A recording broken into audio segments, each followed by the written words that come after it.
This is an InfoBlips LLC podcast network production. Hello, everyone.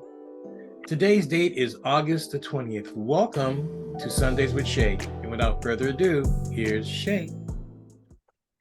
What's up, guys? Welcome back to another week, another episode of Sundays with Shai. Oh, I am nervous for this one. I'm just gonna jump right in. I was gonna update you guys, but I'll just wait until I'm ready for that. Let's just jump right in, get the nerves and all of that out of the way. So last week I told you guys we were gonna talk about mother and father wounds or parental wounds, whoever raised you, that parental figure wound. In simple terms, mommy and daddy issues. And sorry, guys, I have so much anxiety talking about this because, whoo, I've done a lot of work with healing this side of me.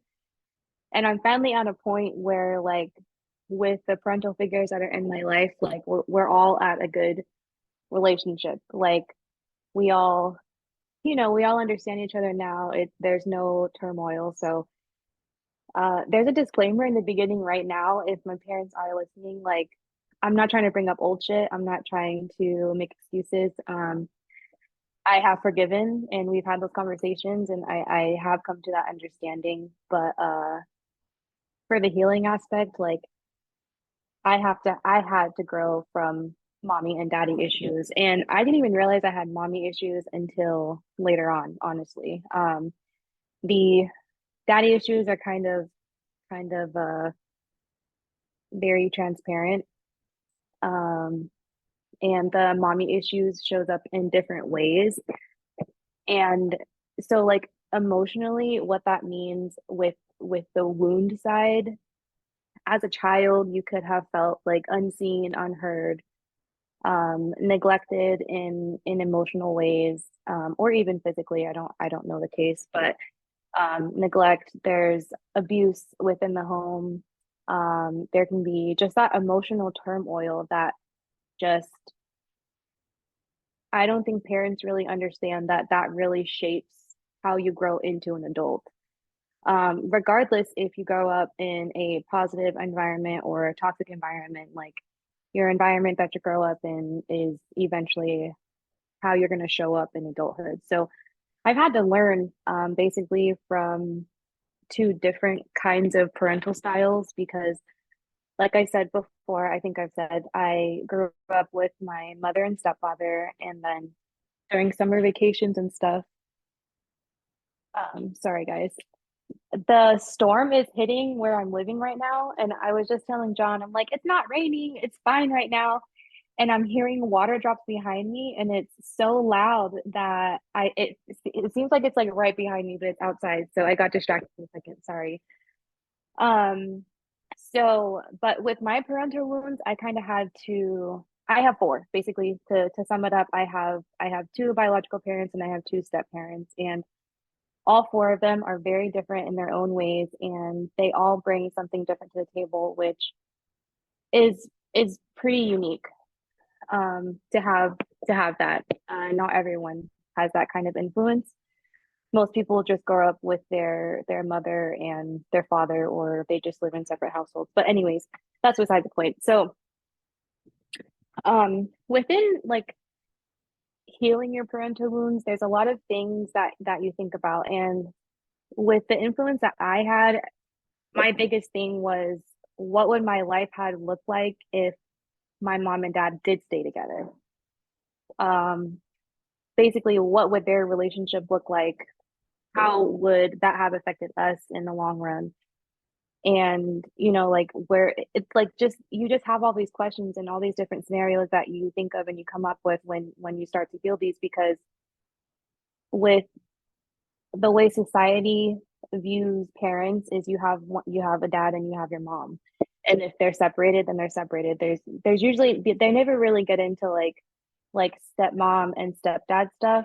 So it's usually just like always like that separation. So for me, I've always thought about that. Like, I'm sorry, it's always been a thought. And being the oldest child, I remember a lot that happened within both households and just the different dynamics of both households. And so it it brought me to my adulthood to kind of like shy away from all of it. Like, I just wanted to be my own person. I didn't want to model myself after any of it.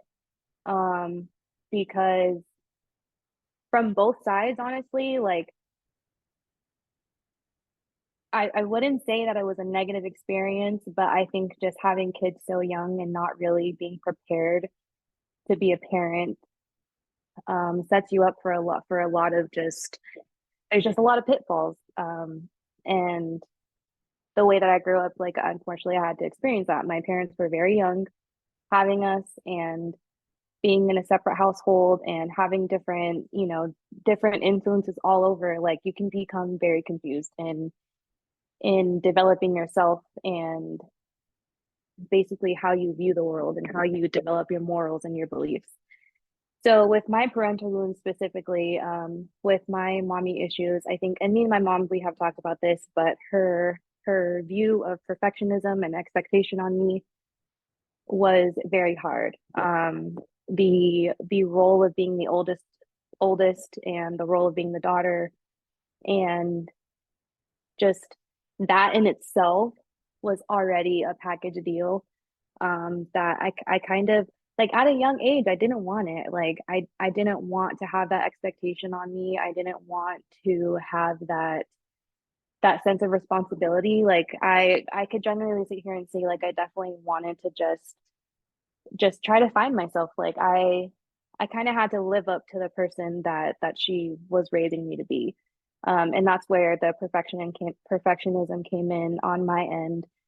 And so I strove basically to perfect everything I did so that way I could have some kind of recognition and acknowledgement and for her to be proud of me.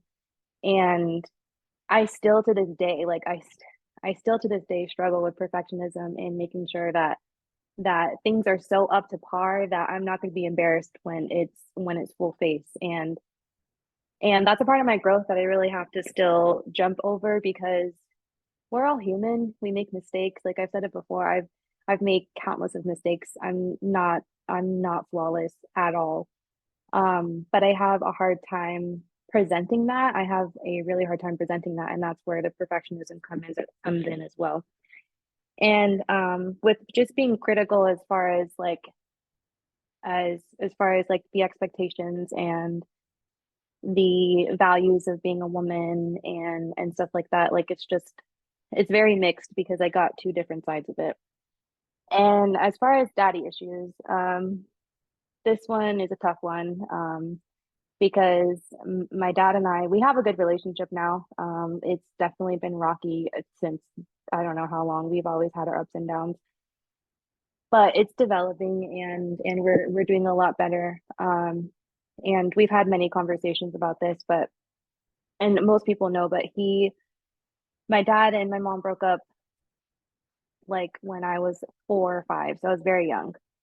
And he moved to Las Vegas and moved on and started his life. So there was a sense of abandonment, I guess in that sense, as far as like, well, and for a long time I did guilt trip him into this, like, he just up and left us and kind of just left us high and dry. Like you didn't want to be around, you weren't around, and just the whole spiel. Like it's just, the that's my major daddy issue right there is just like that feeling of abandonment. And I've had to get over that because that translated into my friendships and relationships because I feel like at some point you're gonna leave. I don't know when that point is, but at some point you're gonna leave.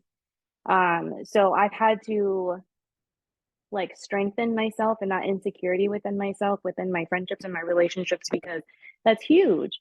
I mean, for a child to feel that and then for that to carry out into adulthood, like it's just Brayden,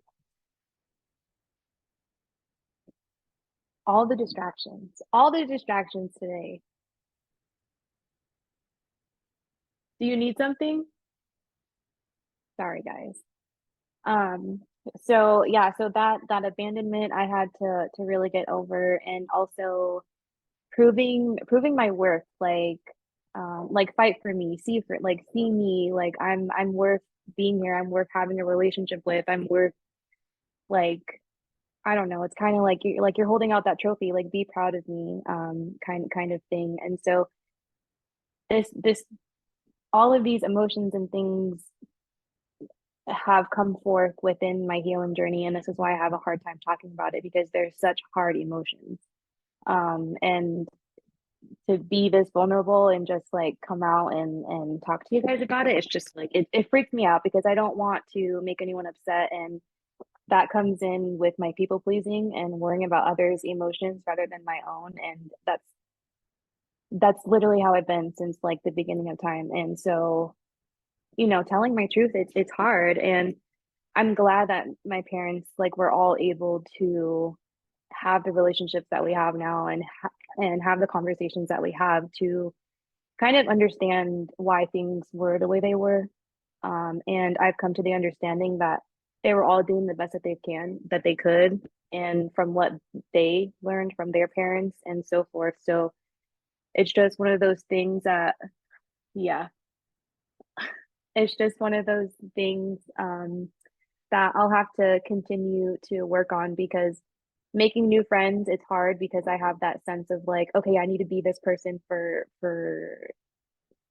that particular friendship. And it's like, no, like you can be yourself. You don't have to be anything. You can be flawed, you can be flaky, whatever the case may be, and whatever people think of you, like it's okay to be that, because I'm finally living in my truth. I'm finally creating this space to learn myself and understand my energy, and really like take care of myself. And my inner child is definitely healing. And understanding where my parental wounds came in and how they affected me really helped kind of give my inner child that hug and validation that I was looking for so long. Um, because I think just as adult children, that's what we look for. We're looking for that validation. We're looking for that, like, it's okay, like you can relax, it's okay. And it's just having those wounds are heavy. It brings on a burden that you just want to shake it off, and you don't want to hold it against your parents. Obviously, if the relationship was abusive, then I'm not saying hold on to your parents, hold on to it, because I understand there's levels to this. But with my parents, it just takes a lot of communication and just understanding each other. Because I think that's just the biggest flaw within my family. We're just a big balls of misunderstandings. And we just need better communication, and just better understanding of each other, because we're all different. And I think we all just have like this certain view of each other just by status and role, and it's just like we got to break away from that. And that's one thing that I had to break away from, is that responsibility of being the oldest child, of being the role model. And that's not to say that I'm not the role model for my siblings, but I'm not basing my choices and my life based on that older sibling, that responsible sibling. Like, I'm learning how to explore and make those mistakes, and basically like come full circle, like make the choice, understand it was a bad choice, recover from that bad choice, and speak on it. That's the healing cycle. And I wouldn't be able to do that if I'm constantly trying to fit myself into this mold that I don't fit in.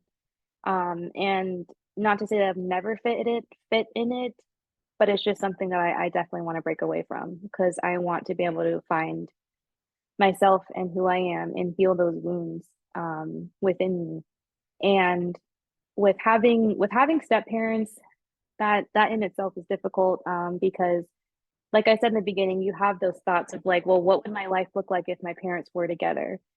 So when you have step parents that come into the picture, and they bring a different light to the world, it's definitely having a bonus parent. It's definitely having another person to rely on, and, you know, to speak forth, but it also brings turmoil, just with the relationship styles. I'm not going to get too much into that because that's a little too sensitive for me, and I just want to save that for another day. But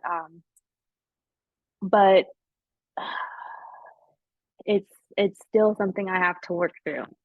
Um, Healing is not easy, and especially when it comes to healing those type of wounds where you you're just very uncomfortable in your own skin.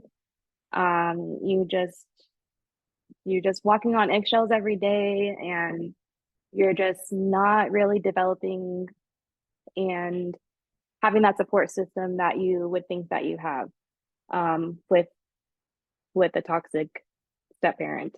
And I'm only referring to one. And we no longer have any communication. Like, I'm I'm done. I don't want to get emotional, but uh, those ties have been cut, and I'm thankful because it was a huge, huge weight off my shoulder to kind of hold on to that, just because this is someone that was in your life for so long. But it feels good. Like, I'm crying and I'm emotional because it's a hard emotion to uh, talk to you guys about verbally. Because I mean, I've wrote about it so many freaking times for years, but to actually like cut that heartstring out is just like, whew, thank you. Like, I don't know who helps. If it's God, I'm gonna thank God, the universe, my angels, whoever it is. Like, you just have to thank them. So with the parents that I am in communication with, like, we are working on relationships, and I'm so thankful to have that with them because I mean, without it, I don't have any kind of like adult structure to look after. So it's really important to repair these relationships if they are able to be repairable, because now that I'm older and I've kind of gotten that turmoil and that emotional baggage off of me, I'm able to have the conversations I need to have with my parents, and I'm able to develop the relationships that I need to have. And they're actually able to see me because I'm communicating in a way that they can understand and they can see me, but I'm also setting the boundaries of, like, you know, like, this is who I am now. Like, you know, you either like come down and try to work with me here, or, you know, we gotta take our separate ways. So I'm really thankful that we have a better relationship now. So, but anyways, that is my take on parental wounds and my experience with that. So basically, with how I discovered them is basically just thinking back to the first time you think basically of when you got hurt, and or like, I think for me the first time I ever remember crying about my dad, like, and the feelings of that. And then with my mom issues, I think I didn't realize those until I moved to Vegas, and I really was on my own, and I didn't have that person to like basically like make the decisions for me, basically, like, and not in a negative way, but like, she already had the past set in stone. Like, she already had my structure laid out for me, every like daily, the weekends, like, it was already set in stone. So having to like build myself independently and not having that, it was difficult. But just thinking about that, and then um journaling really, really, really, really saves me, because if I don't want to talk about it with anyone, I know that I can talk about it with myself. And I know that if I can write it down, it's still a release. So journaling really, really helps. I really like workbooks, like, where the work is literally already written out for you, and just, you know, fill in the blanks, because that helps jog your subconscious. Because sometimes when we're just sitting here and we're thinking about healing, like, sometimes it's like you're brain dead. Like, you're not thinking of anything, nothing's triggering you. So it's like, I like workbooks because some days I have those moments where I'm like, I don't know what the hell I want to talk about today. So it's like I'm guided in the right direction to bring up those subconscious thoughts. What else have I tried? I My relationship with exercise, you guys know, it's not 100%. But recently we just set up our home gym, And while I was boxing, I was like channeling my inner anger, like while I was punching. Guys, I think I might have found a way for me to connect my mind and body with that and have a better relationship. I don't know, we'll see, but I kind of had that epiphany. So if you're into exercise, and you're able to kind of like channel those different emotions and put it into your workouts, like definitely try that. Because I kind of had that moment last weekend boxing. Exercise. But along exercise, I really, really, really have started to enjoy walks. Like, and I don't know if it's because I'm older and I just don't want to do like the heavy cardio, but I think like with walking, it puts you into a meditative state to where you're not thinking as hard, like when you're sitting down meditating. Like it gives you the space because you're just like on this walk and you're like, all right, well, what am I going to think about? And especially if you don't bring your phone, you're not listening to music, like the only option you have is to listen to yourself. So take a walk, try it. If you have animals, your dogs like to be outside, take them for a little walkie walk, stretch their legs. What else helped me? Meditation here and there. But more of my self-care stuff, like the shower meditations and the breath work like that, and just having like those small epiphanies throughout the day and kind of like putting the puzzle pieces together. That's pretty much what has helped me along this way. And I wouldn't even say that I've overcome my parental wounds because I think there's still so much work. Obviously, I mean, I just cried on camera. There's still so much work that has to be done. But I think once I'm able to really come to that truth uh, and really, really dig into that wound, I know that I'll be able to overcome that. And I don't want to like basically do move forward with establishing another relationship, but as far as me deserving that peace and deserving that healing, I'm going to give that to myself. Because I do owe that to myself and I do deserve to feel 100% at peace with my decisions and with my future roles. Because with making that kind of decision with cutting people off, like it's for me, like once it's snip snip, like it's snip snip, you're done. Like there's no I don't really my heart doesn't really do the whole second chance stuff. Even though emotionally I've given you like 50, 11 million chances. That's just my heart. But anyways, so yeah, so that's my truth about parental wounds. And I just want to say again, thank you for the parents that I do have in my life and building that relationship because it's definitely needed for the inner child, but also the adult child in me too. Because I'm not fully grown. There's still so much I have to learn. So, anyways, update from me. Before we started recording, I was so freaking stressed out because next week I'm going to see Beyonce. Oh, I'm so excited. Okay.